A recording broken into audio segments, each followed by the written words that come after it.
அண்ணா வணக்கண்ணா. அண்ணா நீங்கள் பார்க்குற டவேரா 2016ங்க, ஒரு ஓனருங்க, 1,75,000 ஓடிக்குங்க. 8 மாதம் இன்சூரன்ஸ் இருக்குங்க. 2 டயர் புது டயருங்க, 2 டயர் 60 சதவீதம். அடிபாடு பெயிண்ட் டச்சப்பு ரீப்ளேஸ்மெண்ட் எதுவும் கிடையாதுங்க. வண்டி எல்லாம் மெரிட்டாக இருக்குது.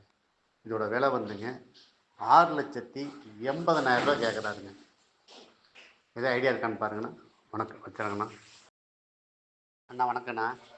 அண்ணா நீங்கள் பார்க்குற டவேரா 2016ங்க, ஒரு ஓனருங்க, 1,75,000 ஓடிக்குங்க. 8 மாதம் இன்சூரன்ஸ் இருக்குங்க. 2 டயர் புது டயருங்க, 2 டயர் 60 சதவீதம். அடிபாடு பெயிண்ட் டச்சப்பு ரீப்ளேஸ்மெண்ட் எதுவும் கிடையாதுங்க. வண்டி எல்லாம் மெரிட்டாக இருக்குது. இதோட விலை வந்துங்க 6,80,000 கேட்குறாருங்க. எதாவது ஐடியா இருக்கான்னு பாருங்கண்ணா. வணக்கம் வச்சுருங்கண்ணா.